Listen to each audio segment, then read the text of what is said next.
Iran Israel গুপ্তচর যুদ্ধ, তেহরানের পাল্টা আঘাত। ইরান সন্দেহভাজন ইসরায়েল সংযুক্ত নেটওয়ার্কগুলোর বিরুদ্ধে কঠোর পদক্ষেপ নিয়েছে। 12 দিনের এক ভয়ঙ্কর যুদ্ধের পর এই ধরপাকড় চলছে, যেখানে তেল আবিব ইরানের অভ্যন্তরে বেশ কিছু নিরাপত্তা দুর্বলতার সুযোগ নিয়েছিল বলে অভিযোগ। গোয়েন্দা জালে কঠোর অভিযান। ইরানের বিচার বিভাগের মুখপাত্র আসগর জাহাঙ্গীরি আল আরাবি আল জাদেদকে জানিয়েছে যে তেহরান দেশের শত্রু নেটওয়ার্কগুলো সম্পর্কে মূল্যবান তথ্য পেয়েছে। তিনি আরও যোগ করে এই গোষ্ঠীগুলোর বিরুদ্ধে সুনির্দিষ্ট, সিদ্ধান্তমূলক এবং দ্রুততার সাথে অভিযান চালানো হচ্ছে। এই অভিযানে গুপ্তচর বৃত্তির অভিযোগে বেশ কয়েকজনকে গ্রেপ্তার করা হয়েছে। যদিও আদালতের রায় না আসা পর্যন্ত কাউকে গুপ্তচর বলা বা শাস্তি দেওয়া হবে না বলে জানানো হয়েছে, তবে শত্রুদের দ্বারা তাদের শোষণ করার সম্ভাবনার কারণে মামলাগুলো সম্পর্কে বিস্তারিত তথ্য প্রকাশ করা হচ্ছে না। ইসরায়েলি গুপ্তচরদের কথিত হত্যাকাণ্ডের বিষয়ে জাহাঙ্গীরি মন্তব্য করেছেন, আমি এটি নিশ্চিত করছি না। যুদ্ধ আর গোয়েন্দা তৎপরতার যোগসূত্র। ইরানের সাথে ইসরায়েলের সাম্প্রতিক যুদ্ধকালে তেল আবিব সত্যি দেশের অভ্যন্তরে গোয়েন্দা তথ্য সংগ্রহ ও হামলা চালানোর জন্য তাদের নেটওয়ার্ক ব্যবহার করতে সক্ষম হয়েছিল, যা ইরানও স্বীকার করেছে। এই যুদ্ধের মূল লক্ষ্য ছিল ইরানের পারমাণবিক সক্ষমতা ধ্বংস বা হ্রাস করা এবং শাসন ব্যবস্থা পরিবর্তে উস্কানি দেয়া। ইসরায়েলি প্রধানমন্ত্রী নেতানিয়াহু এবং অন্যান্য ইসরায়েলি নেতারা খোলাখুলিভাবে এই লক্ষ্যকে সমর্থন করেন। এভিন কারাগার, এক হামলার রক্তাক্ত স্মৃতি। ইসরায়েল ইরানের কুখ্যাত এভিন কারাগারকেও লক্ষ্যবস্তু করেছিল, যা জাহাঙ্গীরের মতো সমাজকে আতঙ্কিত করতে এবং বিপ্লব, ইসলাম ও ইরানের প্রতি সমর্থন ত্যাগ করতে জনগণকে বাধ্য করতে পরিচালিত হয়েছিল। তিনি জানান, এই হামলায় 79 জন নিহত হয়েছেন, যার মধ্যে সাধারণ বেসামরিক নাগরিক, বন্দীদের আত্মীয় স্বজন, বিচার বিভাগীয় কর্মী, কারাকর্মী এবং এলাকার বাসিন্দারা অন্তর্ভুক্ত। হামলার পর পালিয়ে যাওয়া বন্দীর সংখ্যা খুব বেশি নয় এবং এতে কোনো বিশিষ্ট ব্যক্তির নাম অন্তর্ভুক্ত ছিল না বলেও তিনি জানিয়েছেন। এ হামলায় এতগুলো বেসামরিক মানুষ আর কারাকর্মীর মৃত্যু এটাই প্রমাণ করে যে এটা নিছকই সামরিক হামলা ছিল না, এর পেছনে ছিল মানুষকে আতঙ্কিত করার এক গভীর চক্রান্ত। আইআরজিসির সাফল্য। পৃথকভাবে ইরানের উত্তরাঞ্চলীয় মাজানদারান প্রদেশের ইরানি বিপ্লবী গার্ড কর্পস আইআরজিসি জানিয়েছে, তাদের গোয়েন্দা শাখা একজন শত্রু ফিল্ড অপারেটিভকে গ্রেপ্তার করেছে, যে বিদেশে ইরান বিরোধী উপাদানগুলোর সরাসরি নির্দেশনায় সন্ত্রাসী হামলার পরিকল্পনা করছিল। আইআরজিসি আরও জানিয়েছে যে এই নেটওয়ার্কের অন্যান্য সদস্যদেরও চিহ্নিত করে গ্রেপ্তার করা হয়েছে। আকস্মিক আক্রমণের পর থেকে ধারাবাহিক গ্রেপ্তার। গত জুনে ইসরায়েলের আকস্মিক আক্রমণের পর থেকে, যা 12 দিনের যুদ্ধের সূত্রপাত করেছিল, ইরান প্রায় প্রতিদিন সন্দেহভাজন গুপ্তচর এবং সহযোগীদের গ্রেপ্তার করে চলেছে। এই ধারাবাহিক ধরপাকড় এটাই ইঙ্গিত দেয় যে ইরানের অভ্যন্তরে ইসরায়েলি নেটওয়ার্ক কতটা বিস্তৃত এবং সক্রিয় ছিল।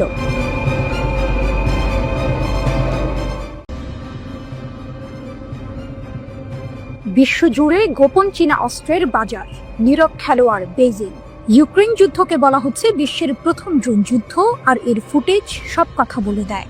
ড্রোনগুলো পরীক্ষার উপর দিয়ে দ্রুত চলে যাচ্ছে, কোয়াডকপ্টারগুলো গ্রেনেড ফেলছে, বিস্ফোরক সরাসরি ট্যাঙ্কের হ্যাচে গিয়ে আঘাত হানছে। সামরিক বিশ্লেষকরা একে যুদ্ধের এক নতুন যুগ বলে অভিহিত করেছেন।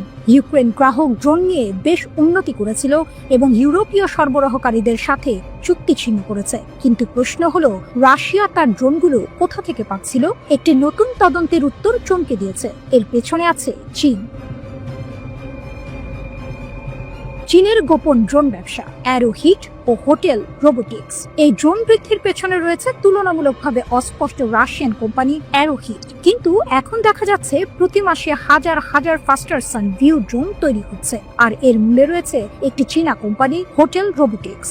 এই চীনা বেসামরিক ড্রোন প্রস্তুতকারক কোম্পানিটি বলেছে যে তারা 2022 সালে রাশিয়ার কাছে বিক্রি বন্ধ করে দিয়েছে। তবুও অভ্যন্তরীণ নথিগুলো অন্য কথা বলছে। দেখা যাচ্ছে রুশ প্রকৌশলীরা 2025 সালেও হোটেল রোবোটিক্সের কর্মীদের সঙ্গে কথা বলছিলেন। নিষেধাজ্ঞার অধীনে এই ধরনের বিক্রি কি অবৈধ?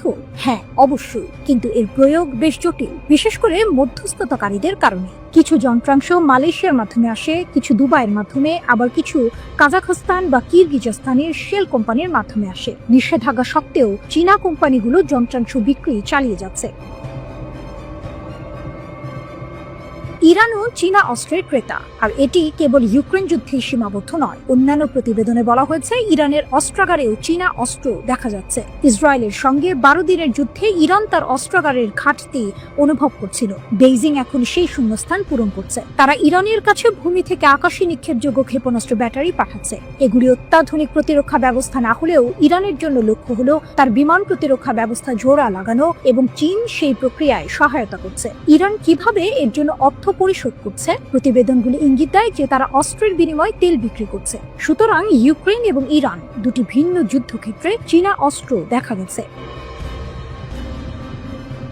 সর্বত্র চীনা অস্ত্র, মধ্যপ্রাচ্য থেকে আফ্রিকা পর্যন্ত।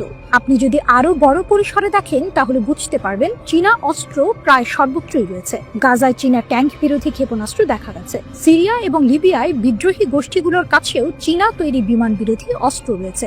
আফ্রিকায়, চাঁদ এবং সুদানে চীনা হার্ডওয়্যার পাওয়া যায়। মিয়ানমারে সামরিক বাহিনী এবং বিদ্রোহীরা উভয় পক্ষই চীনা রাইফেল ব্যবহার করে। এর মানে হলো কিছু সংঘাতে চীন উভয় পক্ষকেই সরবরাহ করছে। চীনের প্রতিরক্ষা রপ্তানিকারকরা একটি সহজ নিয়ম অনুসরণ করে। আপনি যদি আমাদের অর্থ প্রদান করেন, আমরা সরবরাহ করব।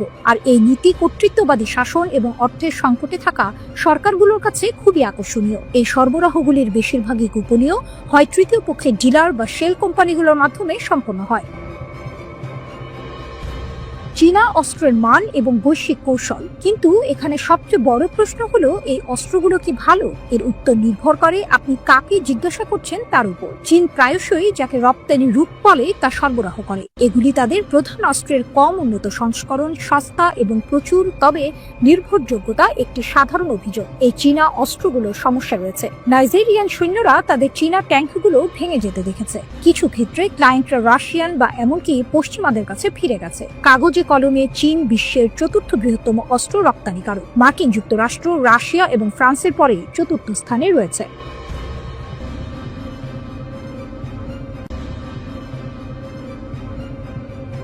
গাজার সমর্থনে যেন যুদ্ধের ক্ষেত্রটা ক্রমশই বিস্তৃত হচ্ছে। ইসরায়েলের প্রধান বিমানবন্দর বেন গুরিয়ন আবারও সরাসরি ইয়েমেনি সশস্ত্র বাহিনী YAF এর ক্ষেপণাস্ত্র হামলার আওতায় এসেছে। কে ভেবেছিল ভূমধ্য সাগর থেকে অনেক দূরে থাকা ইয়েমেন ইসরায়েলের কেন্দ্রে এমন আঘাত হানতে পারে? বেন গুরিয়নে জুলফিকারের আঘাত। ইয়েমেনি সশস্ত্র বাহিনীর মুখপাত্র ব্রিগেডিয়ার জেনারেল ইয়াহিয়া সারি নিশ্চিত করেছেন তারা সফলভাবে বেন গুরিয়ন বিমানবন্দরে একটি সুনির্দিষ্ট সামরিক অভিযান চালিয়েছে। এই হামলায় ব্যবহার করা হয়েছে শক্তিশালী জুলফিকার ব্যালিস্টিক ক্ষেপণাস্ত্র। ইসরায়েলি প্রতিরক্ষা বাহিনী দাবি করেছে এই ক্ষেপণাস্ত্র আক্রমণ সফলভাবে প্রতিহত করা হয়েছে। তবে ইয়েমেনের সশস্ত্র বাহিনীর দাবি এই হামলার প্রভাব ছিল ব্যাপক। ইয়াহিয়া সারি জানিয়েছেন ইসরায়েলের 300টিরও বেশি শহরে অ্যালার্ম সাইরেন বেজে ওঠে। এর ফলে লক্ষ লক্ষ ইসরায়েলিকে বাধ্য হয়ে আশ্রয় কেন্দ্রে যেতে হয়। শুধু তাই নয়, বেন গুরিয়ন বিমানবন্দরের সমস্ত বিমান চলাচল বন্ধ করে দিতে হয়। এই একটি সফল হামলা ইসরায়েলের আকাশপথে বড় ধরনের বিপর্যয় সৃষ্টি করেছে। ইয়াহিয়া সারি জোর দিয়ে বলেছেন গাজা উপত্যকার বিরুদ্ধে ইসরায়েলের আগ্রাসন বন্ধ না হওয়া পর্যন্ত তারা এই সামরিক অভিযান চালিয়ে যাবে এবং নৌ অবরোধ বজায় রাখবেন।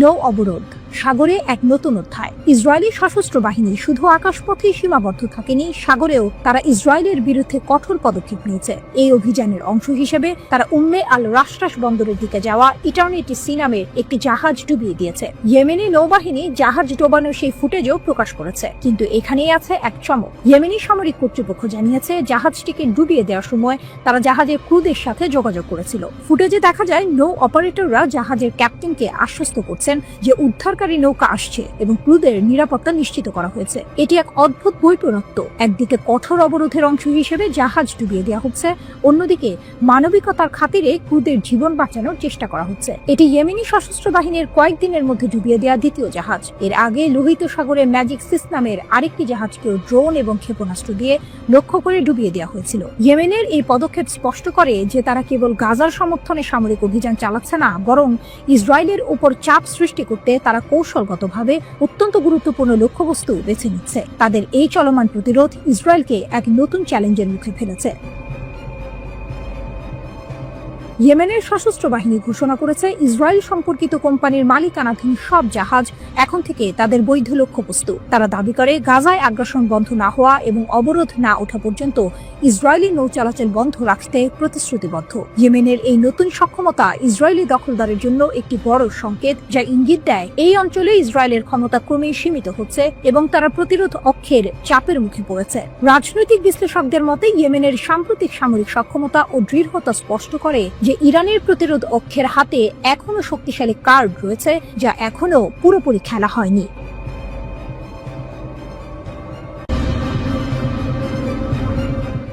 লোহিত সাগরে নতুন আতঙ্ক, ইয়েমেনি বাহিনী ডুবিয়ে দিল আরও এক ইসরায়েলি জাহাজ ইটারনিটি সি।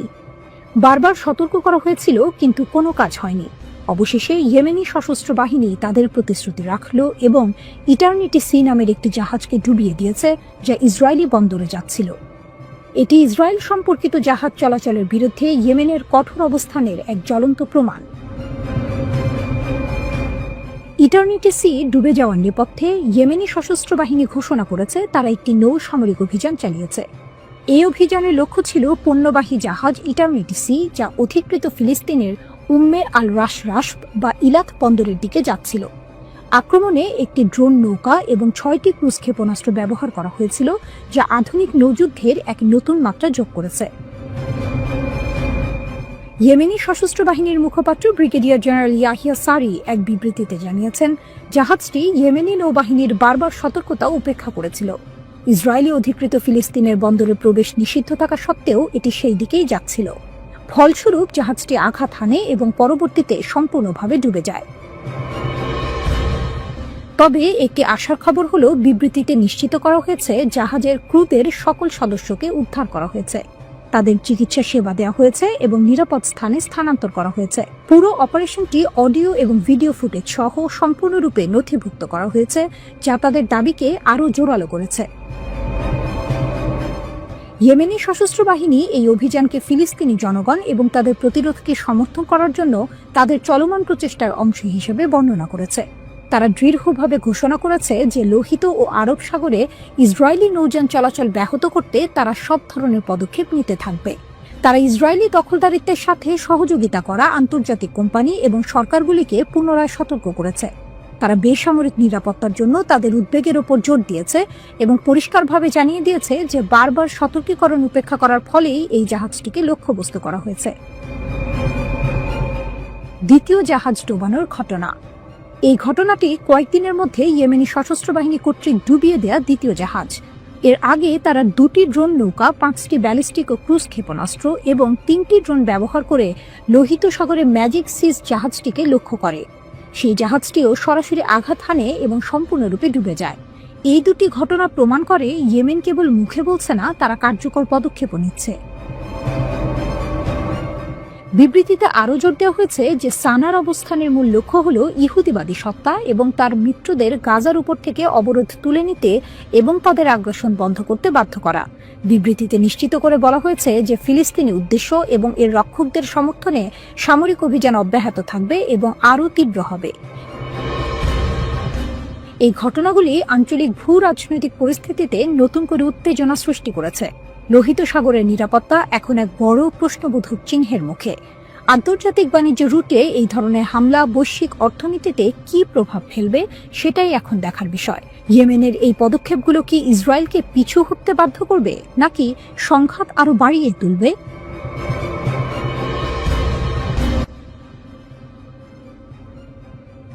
ইরান যেন রণহুঙ্কার দিল। তাদের শীর্ষ সামরিক মুখপাত্র ব্রিগেডিয়ার জেনারেল আবুল ফজল শেখার্চি সাফ জানিয়ে দিয়েছেন, পশ্চিম এশিয়ায় অবস্থিত মার্কিন যুক্তরাষ্ট্র এবং ইসরায়েলের সকল সামরিক ঘাঁটি ইরানের হামলার আওতায়। শেখার্চি দাবি করেছেন, সাম্প্রতিক সংঘাতের জন্য মার্কিন যুক্তরাষ্ট্রই মূল দায়ী এবং ইরান তার আত্মরক্ষার জন্য ধ্বংসাত্মক প্রতিশোধ নিতে প্রস্তুত। শেখার্চি আল মায়াদিনকে দেয়া এক সাক্ষাৎকারে বলেছেন, ইরান যুদ্ধ শুরু করেনি, কিন্তু প্রতিপক্ষের ধ্বংসাত্মক হামলার জবাবে 12 দিনের মধ্যে কার্যকরভাবে পাল্টা জবাব এনেছে। তিনি জোর দিয়ে বলেন, এই পাল্টা হামলায় শত্রুদের উল্লেখযোগ্য ক্ষতি হয়েছে। তার মতে, শক্তিশালী ইরানি প্রতিশোধমূলক অভিযান সহ্য করার পরেই প্রতিপক্ষরা যুদ্ধবিরতিতে বাধ্য হয়েছে। তিনি দাবি করেছেন, সংঘাত শেষ হওয়ার আগে শেষ ক্ষেপণাস্ত্র এবং ড্রোন ইরানি নিক্ষেপ করেছিল।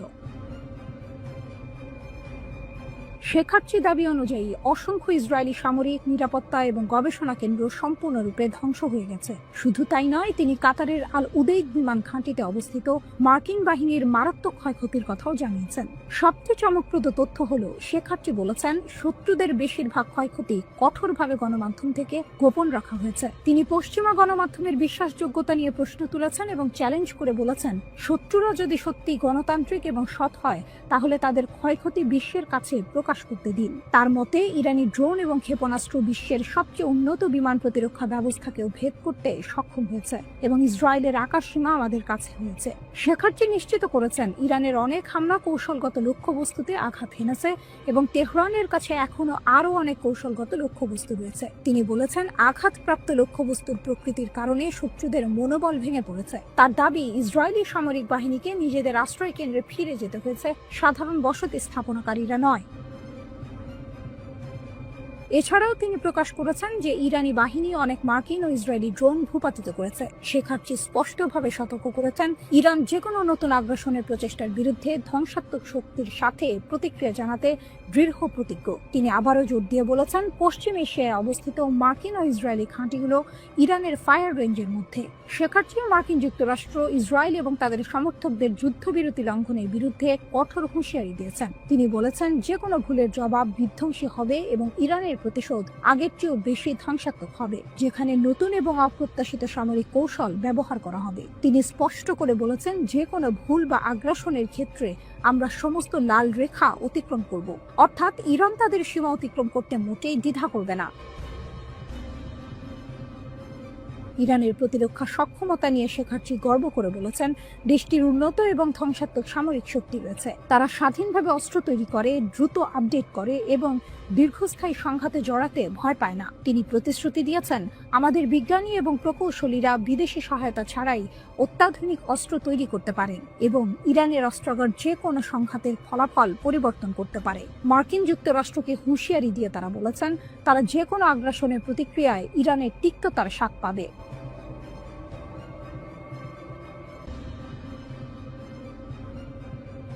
ইরানের পরবর্তী প্রতিশোধ, নেতানিয়াহুকে বাঁচাতে পারবে না আমেরিকা।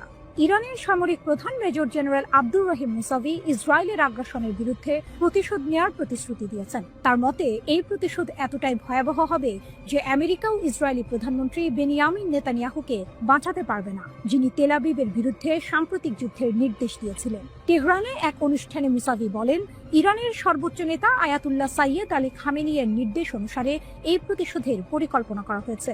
মুসাভি আরো বলেন, তবে এটি বাস্তবায়নের সুযোগ তৈরি হয়নি। কিন্তু তিনি জোর দিয়ে বলেছেন যে ইসরায়েল যদি আবারও ইরানকে আক্রমণ করে তবে তেহরান নিশ্চিতভাবেই প্রতিশোধ নেবে। যদি তারা আবার ইরানে আক্রমণ করে তাহলে তারা দেখতে পাবে আমরা কি করতে সক্ষম। সেক্ষেত্রে এমনকি মার্কিন যুক্তরাষ্ট্র ইসরায়েলি প্রধানমন্ত্রী বেনিয়ামিন নেতানিয়াহুকে বাঁচাতে পারবে না। ট্রু প্রমিস ট্রি, ইসরায়েলের বিরুদ্ধে ইরানের ক্ষেপণাস্ত্র হামলা। গত 13 জুন থেকে শুরু হওয়া 12 দিনের সংঘাতে ইরান মার্কিন সমর্থিত ইসরায়েলের বিরুদ্ধে তীব্র প্রতিশোধমূলক হামলা চালায়। ইসরায়েলি আগ্রাসন শুরুর পরপরই ইরানের সশস্ত্র বাহিনী দ্রুত এবং জোরালোভাবে অধিকৃত ফিলিস্তিনি ভূখণ্ডের গভীরে গুরুত্বপূর্ণ পারমাণবিক, সামরিক এবং শিল্প অবকাঠামো লক্ষ্য করে নির্ভুল হামলা চালায়।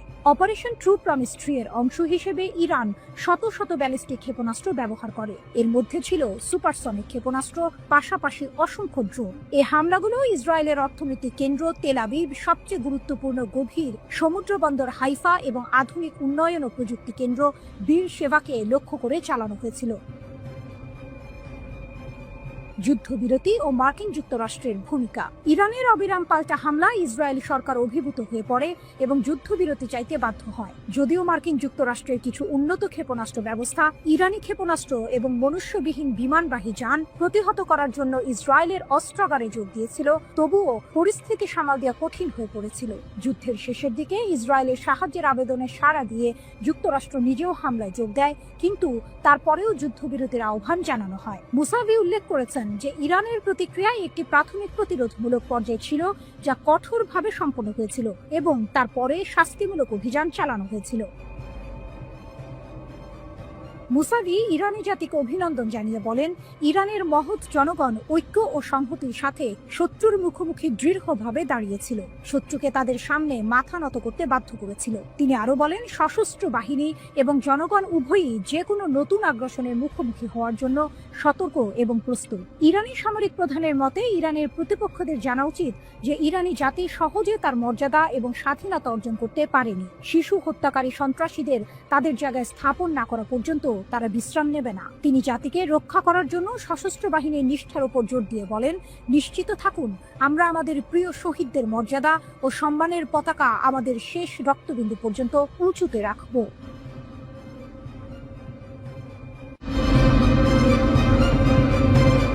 মধ্যপ্রাচ্যের উত্তপ্ত পরিস্থিতি যেন আরো জটিল হচ্ছে। ইসরায়েল ও ইরানের মধ্যে চলা 12 দিনের সংঘাতের পর ইরান এখন আরো কঠোর অবস্থানে। তাদের সামরিক বাহিনীর ঘোষণা অনুযায়ী পরবর্তী কোনো ইসরায়েলি আগ্রাসনে কোনো রেড লাইন মানবে না তেহরান। ইসরায়েলকে ইরানের চরম হুঁশিয়ারি, কোনো রেড লাইন থাকবে না। ইরানের বিপ্লবী গার্ড কোর IRGC এর মুখপাত্র ব্রিগেডিয়ার জেনারেল আলী মোহাম্মদ নাইনি এক বিস্ফোরক মন্তব্য করেছেন। তিনি বলেছেন, ইসরায়েল যদি আবারও আগ্রাসন চালায় তাহলে ইরানের প্রতিক্রিয়া হবে ভয়াবহ এবং তখন কোনো রেড লাইন থাকবে না। আল মায়াদিন টেলিভিশনকে দেয়া এক সাক্ষাৎকারে নাইনি এই হুঁশিয়ারি দেন। তার মতে, ইরানের বিরুদ্ধে 12 দিনের আগ্রাসনে ইসরায়েলি সরকার তাদের লক্ষ্য অর্জনে পুরোপুরি ব্যর্থ হয়েছে। তিনি জোর দিয়ে বলেন, ইরানের দ্রুত প্রতিক্রিয়া শত্রুদের সব হিসাব নিকাশকে বানচাল করে দিয়েছে। নাইনি জানান, সাম্প্রতিক যুদ্ধে শত্রুর মূল লক্ষ্য ছিল ইরানের সামরিক সক্ষমতা ধ্বংস করা এবং ইসলামী প্রজাতন্ত্রকে আত্মসমর্পণ ও ভেঙে ফেলতে বাধ্য করা। তিনি আরো বলেন, আলোচনার মাধ্যমে লক্ষ্য অর্জনে ব্যর্থ হওয়ার পরেই শত্রুরা ইরানের বিরুদ্ধে সামরিক পদক্ষেপ নিতে বাধ্য হয়েছিল। IRGCর এই মুখপাত্রের মতে, ইরানের শত্রুদের ইসলামী প্রজাতন্ত্র সম্পর্কে যথেষ্ট ধারণা নেই। স্যাটেলাইট তথ্যে ইসরায়েলের দুর্বলতা প্রকাশ। যুদ্ধের ময়দানে ইসরায়েল চূড়ান্ত বিজয় দাবি করলেও যুক্তরাষ্ট্রের সংবাদ মাধ্যম দ্য টেলিগ্রাফের এক প্রতিবেদন ভিন্ন চিত্র তুলে ধরেছে। হাতে আসা স্যাটেলাইট রাডার তথ্যের ভিত্তিতে টেলিগ্রাফ দাবি করেছে, সাম্প্রতিক যুদ্ধে ইরানের ক্ষেপণাস্ত্র ইসরায়েলের অন্তত 5টি সামরিক ঘাঁটিতে সরাসরি আঘাত হেনেছে। ইসরায়েল সরকার এখন পর্যন্ত আনুষ্ঠানিকভাবে এই হামলার ঘটনা স্বীকার করেনি। এমনকি কঠোর সামরিক বিধিনিষেধের কারণে দেশটির কোনো সংবাদ মাধ্যমও এই নিয়ে খবর প্রকাশ করতে পারেনি। এই তথ্য ফাঁস হওয়ায় প্রতিদ্বন্দ্বী দুই পক্ষের মধ্যে কথার লড়াই আরও তীব্র হবে বলেই ধারণা করা হচ্ছে। ইসরায়েলের প্রতিরক্ষা ব্যবস্থার দুর্বলতা নিয়ে প্রশ্ন। বিশেষজ্ঞরা বলছেন, সময়ের সঙ্গে সঙ্গে ইরানের ক্ষেপণাস্ত্র কেন বেশি পরিমাণে ইসরায়েল আকাশ প্রতিরক্ষা ব্যবস্থা ভেদ করতে পারল তা এখনও স্পষ্ট নয়। তবে এর সম্ভাব্য কারণ হিসেবে তারা কয়েকটি বিষয় তুলে ধরেছেন। সীমিত ইন্টারসেপ্টর। ইসরায়েল তাদের সীমিত ক্ষেপণাস্ত্র বিধ্বংসী ক্ষেপণাস্ত্র রয়ে ব্যবহার করেছিল। উন্নত ইরানি প্রযুক্তি। ইরানের ক্ষেপণাস্ত্র ছোড়ার পদ্ধতি উন্নত হয়েছে এবং তারা হয়তো আরও বেশি পরিমাণে অত্যাধুনিক ক্ষেপণাস্ত্র ব্যবহার করেছে। ইসরায়েলের আকাশ প্রতিরক্ষা ব্যবস্থায় বিভিন্ন স্তর রয়েছে। আয়রন ডোম, এটি মূলত মর্টার ও রকেটের মতো স্বল্প পাল্লার প্রজেক্টাইল থেকে সুরক্ষার জন্য তৈরি করা হয়েছে। ডেভিড স্লিং সিস্টেম, এটি মাঝের স্তরের প্রতিরক্ষা নিশ্চিত করে এবং ড্রোনও 300 কিলোমিটার পর্যন্ত দূরত্বের ক্ষেপণাস্ত্র আটকাতে পারে। অ্যারো সিস্টেম, এটি সবচেয়ে ওপরের স্তরের জন্য, যা দীর্ঘ দূরত্বের ব্যালিস্টিক ক্ষেপণাস্ত্রকে বায়ুমণ্ডলে ফিরে আসার আগেই ধ্বংস করে ফেলে। তবে এই বহুস্তরীয় প্রতিরক্ষা ব্যবস্থা থাকা সত্ত্বেও ইরানের ক্ষেপণাস্ত্রের সফল আঘাত ইসরায়েলের নিরাপত্তা নিয়ে নতুন প্রশ্ন তৈরি করেছে।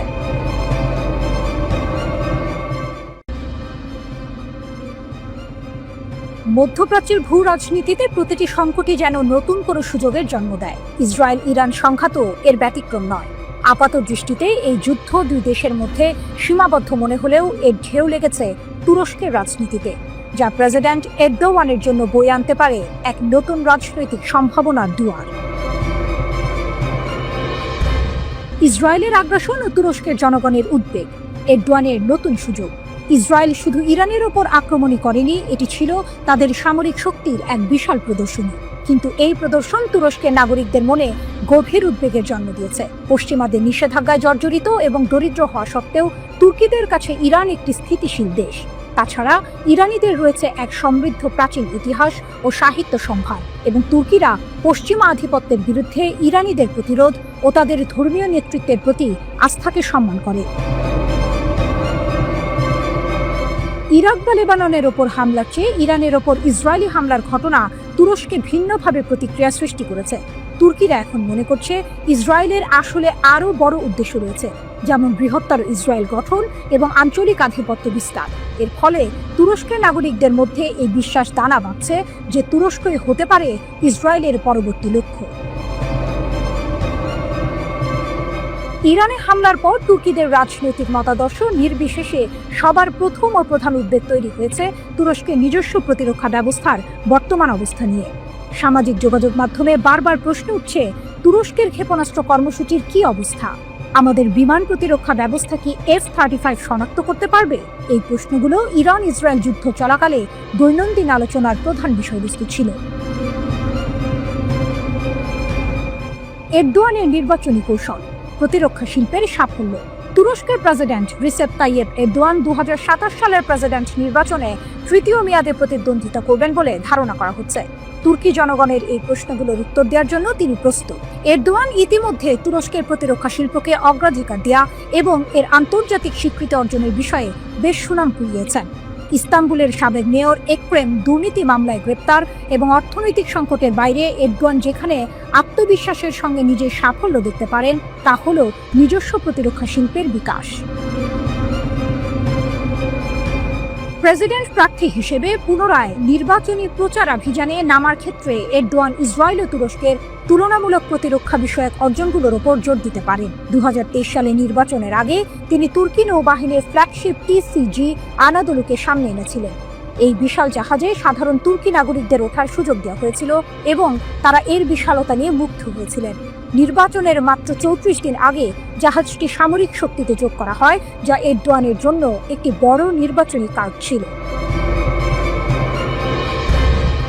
ইরান ইসরায়েল যুদ্ধের কারণে তুরস্কের তৈরি আকাশ প্রতিরক্ষা ব্যবস্থা ও ক্ষেপণাস্ত্রের সক্ষমতার প্রতি তুর্কি নাগরিকদের মনোযোগ আরও বেশি থাকবে। এরদোয়ানও নির্বাচনী প্রচারণার সময় এই বিষয়ে সুনির্দিষ্ট উত্তর দিতে ভালোভাবে প্রস্তুত হচ্ছেন। তুর্কিদের সংখ্যাগরিষ্ঠ একটা অংশ বিরোধীদের তুলনায় এরদোয়ানকে স্থিতিশীল তুরস্কের শক্তি হিসেবে দেখে। ক্রমবর্ধমান অস্থির এই অঞ্চলে দেশ পরিচালনার জন্য বিরোধীদের মধ্যে প্রয়োজনীয় অভিজ্ঞতা ও সংকল্পের অভাব রয়েছে বলে তারা মনে করে। TCG আনাদোলু, সামরিক শক্তির নতুন প্রতীক। TCG আনাদোলু জাহাজ সংযোজন তুর্কি সামরিক বাহিনীর জন্য একটি গুরুত্বপূর্ণ পদক্ষেপ। এটি এক ব্যাটালিয়নের একটি বাহিনী পরিবহন এবং 8টি নৌযান বহন করতে সক্ষম। এমনকি বিমান পরিচালনাও করা সম্ভব এই জাহাজ থেকে। এটিকে অত্যাধুনিক ড্রোনের চেয়েও বড় কিছু সামরিক সম্পদ হিসেবে দাবি করা হয়ে থাকে। ইরান ইসরায়েল যুদ্ধ নিয়ে এরদোয়ানের প্রতিক্রিয়া ছিল লক্ষণীয়ভাবে সংযত ও গঠনমূলক। তিনি ট্রাম্পের সঙ্গে একটি আলাদা যোগাযোগের চ্যানেল খোলার চেষ্টা করেছিল, যার মধ্য দিয়ে ইস্তাম্বুলে একটি মার্কিন ইরান বৈঠক করা হয়। যুদ্ধকালীন এরদোয়ানের মন্তব্যগুলো আগের মতো আক্রমণাত্মক ছিল না, যা তার কৌশলগত দূরদর্শিতা প্রমাণ করে।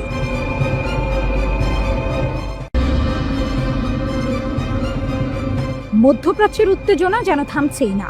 ইরান ইসরায়েল সংঘাতের পর এখন পারমাণবিক কর্মসূচি নিয়ে নতুন করে বিতর্ক শুরু হয়েছে। মার্কিন প্রেসিডেন্ট ডোনাল্ড ট্রাম্পের মন্তব্যে সেই বিতর্কের আগুন আরও উস্কে উঠেছে। ট্রাম্পের বিস্ফোরক মন্তব্য, ইরান কি নতুন স্থানে পারমাণবিক কর্মসূচি শুরু করবে? মার্কিন প্রেসিডেন্ট ডোনাল্ড ট্রাম্প এক বিস্ফোরক মন্তব্য করেছেন। এয়ারফোর্স ওয়ানে সাংবাদিকদের সঙ্গে কথা বলার সময় ট্রাম্প বলেছেন, ইরান নতুন স্থানে তাদের পারমাণবিক কর্মসূচি শুরু করতে পারে। তিনি মনে করেন, গত মাসে মার্কিন হামলার পর ইরানের পারমাণবিক কর্মসূচি স্থায়ীভাবে পিছিয়ে গেছে। তবে ট্রাম্পের শঙ্কা, যুক্তরাষ্ট্র ও ইসরায়েলের হামলার পর তেহরান নতুন স্থানে তাদের কর্মসূচি পুনরায় শুরু করতে পারে। তিনি আরও উল্লেখ করেন যে ইরান পারমাণবিক কর্মসূচি পরিদর্শনের অনুমতি দিতে বা ইউরেনিয়াম সমৃদ্ধকরণ বন্ধ করতে রাজি হয়নি। এর আগে যুক্তরাষ্ট্রের প্রতিরক্ষা দফতর পেন্টাগন জানিয়েছিল, মার্কিন বিমান হামলায় ইরানের 3টি পরমাণু স্থাপনায় পারমাণবিক কর্মসূচি 1 থেকে 2 বছর পিছিয়ে গেছে। পেন্টাগনের মুখপাত্র শন পার্নেল বলেন, হামলার লক্ষ্যবস্তু হওয়া 3 ইরানি পারমাণবিক স্থাপনা ধ্বংস করা হয়েছে। তার ভাষ্য, আমরা অন্তত 1 থেকে 2 বছর তাদের কর্মসূচি পিছিয়ে দিতে পেরেছি। গোয়েন্দা মূল্যায়ন এমনটাই বলছে। ইসরায়েল যুক্তরাষ্ট্রের সমন্বিত হামলা ও ক্ষয়ক্ষতি নিয়ে ভিন্ন মত। নতুন করে পরমাণু চুক্তির লক্ষ্যে ওয়াশিংটন তেহরান পরোক্ষ আলোচনার মধ্যেই 13 জুন ইসরায়েল সামরিক আগ্রাসন শুরু করে, যার লক্ষ্য ছিল ইরানের পারমাণবিক কেন্দ্র ধ্বংস করা। এর এক সপ্তাহ পর ইসরায়েলের সঙ্গে যোগ দেয় যুক্তরাষ্ট্র। গত 21 জুন মার্কিন B-2 স্টেলথ বোমারু বিমান ইরানের ফোর্দো পারমাণবিক স্থাপনা সহ 3টি পরমাণু কেন্দ্রে বোমা ফেলে। ওই দিনই ট্রাম্প দাবি করেন ইরানের পরমাণু কার্যক্রম শেষ করে দেওয়া হয়েছে। অন্যান্য কর্মকর্তারাও একই দাবি করেন। তবে মার্কিন গোয়েন্দা সংস্থাগুলোর তথ্যে ক্ষয়ক্ষতি নিয়ে ভিন্নতা দেখা গেছে। পেন্টাগনের গোয়েন্দা শাখা ডিফেন্স ইন্টেলিজেন্স এজেন্সি DIA জানিয়েছে, এই হামলায় ইরানের পারমাণবিক কর্মসূচি মাত্র কয়েক মাস পিছিয়ে গেছে, ধ্বংস হয়নি। ইরান ইউরেনিয়াম সমৃদ্ধকরণ বন্ধে রাজি নয়, ট্রাম্পের উদ্বেগ। মার্কিন প্রেসিডেন্ট ডোনাল্ড ট্রাম্প বারবার বলেছেন ইরান তাদের পারমাণবিক কর্মসূচির পরিদর্শন মেনে নেয়নি এবং ইউরেনিয়াম সমৃদ্ধকরণ বন্ধ করতেও সম্মত হয়নি। হোয়াইট হাউসে স্বাধীনতা দিবস উদযাপন শেষে এয়ারফোর্স ওয়ানে নিউ জার্সি যাওয়ার পথে সাংবাদিকদের সঙ্গে আলাপকালে ট্রাম্প বলেন তিনি বিশ্বাস করেন ইরানের পারমাণবিক কর্মসূচি স্থায়ীভাবে ক্ষতিগ্রস্ত হয়েছে, যদিও ইরান এটি অন্য কোনো স্থানে আবার শুরু করতে পারে। রয়টার্স এ খবর জানিয়েছে। সাংবাদিকদের ট্রাম্প বলেন, আমি বলবো এটা স্থায়ীভাবে পিছিয়ে গেছে। আমার মনে হয় ওদের অন্য কোনো স্থানে আবার শুরু করতে হবে, আর যদি ওরা শুরু করে তাহলে সেটা হবে এক বড় সমস্যা। তিনি আরও বলেন তেহরানকে আবার পারমাণবিক কর্মসূচি শুরু করতে দেয়া হবে না এবং ইরান তার সঙ্গে বৈঠক করতে চায়। যুক্তরাষ্ট্র ও ইসরায়েল বলছে ইরান ইউরেনিয়াম সমৃদ্ধ করছে পারমাণবিক অস্ত্র তৈরির উদ্দেশ্যে। তবে তেহরান বলছে তাদের পারমাণবিক কর্মসূচি শুধুমাত্র শান্তিপূর্ণ উদ্দেশ্যে। গত জুনে ইসরায়েল প্রথমবারের মতো ইরানের পারমাণবিক স্থাপনাগুলোতে সামরিক হামলা চালায়। ওই সময় থেকে IAEA এর পরিদর্শকরা ইরানের কোনো স্থাপনায় প্রবেশ করতে পারেননি। যদিও সংস্থার মহাপরিচালক রাফায়েল গ্রোসি বলেছেন পরিদর্শন ফের শুরু করাই তার সর্বোচ্চ অগ্রাধিকার।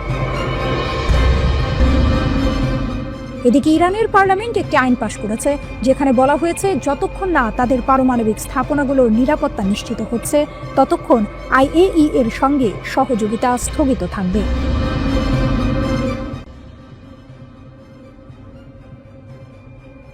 গাজায় চলমান সংঘাতে ইসরায়েলি বাহিনীর ভেতরের চিত্রটা ভয়ঙ্কর। হামাসের সঙ্গে যুদ্ধ করতে গিয়ে নিজেদের ভুলেই মারা গেছে 31 জন সেনা। ভাবা যায় ইসরায়েলি আর্মি রেডিওর এক প্রতিবেদনে এই চাঞ্চল্যকর তথ্য বেরিয়ে এসেছে।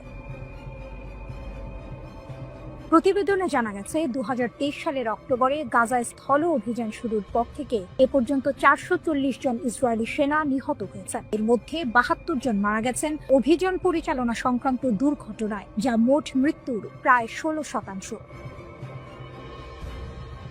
আরও চমকপ্রদ তথ্য হলো নিহতদের মধ্যে 31 জনই মারা গেছেন নিজেদের ভুলবশত ছোড়া গুলিতে, যাকে সামরিক পরিভাষায় বলা হয় ফ্রেন্ডলি ফায়ার। এছাড়া গোলাবারুদ সংশ্লিষ্ট দুর্ঘটনায় মারা গেছেন 23 জন। সাঁজোয়া যানের চাকায় পিষ্ট হয়ে 7 জন আর অজ্ঞাত গুলি বর্ষণে নিহত হয়েছেন 6 জন। অর্থাৎ ইসরায়েলি সেনারা যুদ্ধক্ষেত্রে যতটা না হামাসের আক্রমণের শিকার হচ্ছেন তার চেয়েও বেশি ঝুঁকির মধ্যে আছেন নিজেদের সহযোদ্ধা এবং অসতর্কতার কারণে। যুদ্ধবিরতি ভেঙে যাওয়ার পর গত 18 মার্চ ইসরায়েল যখন গাজায় সামরিক অভিযান আবার শুরু করে তখন থেকে এখন পর্যন্ত 32 জন ইসরায়েলি সেনা নিহত হয়েছেন। এর মধ্যে 2 জন মারা গেছেন অভিযান পরিচালনা সংশ্লিষ্ট দুর্ঘটনায়। ইসরায়েলি সামরিক তথ্য অনুসারে 2023 সালের 7 অক্টোবর যুদ্ধ শুরু হওয়ার পর থেকে 882 জন সৈন্য নিহত এবং 6032 জন আহত হয়েছে। গাজা উপত্যকায় হামাস ও তার মিত্র গোষ্ঠীর গুলিতে প্রাণ হারান 2 ইসরায়েলি সেনা। এরা হলেন সার্জেন্ট আসাফ জামির এবং সার্জেন্ট ইয়ার ইলিয়াহু। আসাফ জামিরের বাড়ি ইসরায়েলের দিমোনা শহরে। তিনি ইসরায়েলি সেনাবাহিনীর 53তম আর্মোর ব্যাটালিয়নের সৈনিক ছিলেন। 4 জুলাই দক্ষিণ গাজায় ইসরায়েলি বাহিনীর অভিযান চলাকালে ট্যাঙ্ক বিস্ফোরণে নিহত হন আসাফ। তার সঙ্গে আরও 2 সেনা আহত হয়েছেন। আর ইয়াই ইলিয়াহুর বাড়ি ইসরায়েলের এজের শহরে। তিনি ইসরায়েলি সেনাবাহিনীর গাজা ডিভিশনের নর্দার্ন ব্রিগেডের একজন কমব্যাট ইঞ্জিনিয়ারিং সৈনিক ছিলেন। রকেটের আঘাতে ভারী সাঁজোয়া যান বিস্ফোরণে নিহত হয়েছেন তিনি। আন্তর্জাতিক অঙ্গন থেকে বারবার যুদ্ধবিরতির আহ্বান জানানো হলেও ইসরায়েল গাজায় তাদের বর্বরতা অব্যাহত রেখেছে। গাজার স্বাস্থ্য কর্তৃপক্ষের তথ্যানুযায়ী এই যুদ্ধে 57,000-এর বেশি ফিলিস্তিনি নিহত হয়েছেন, যাদের অধিকাংশই নারী ও শিশু। আন্তর্জাতিক অপরাধ আদালত আইসিসি ইসরায়েলের প্রধানমন্ত্রী বেনিয়ামিন নেতানিয়াহুর বিরুদ্ধে গ্রেপ্তারি পরোয়ানা জারি করেছে এবং আন্তর্জাতিক বিচার আদালতে তার বিরুদ্ধে গণহত্যার মামলা চলছে। যে 251 জন জিম্মিকে হামাসের যোদ্ধারা ধরে নিয়ে গিয়েছিল তাদের মধ্যে অন্তত 35 জন এখনো জীবিত আছেন বলে ধারণা করা হচ্ছে। সামরিক অভিযানের মাধ্যমে তাদের উদ্ধার করার ঘোষণা দিয়েছে আইডিএফ।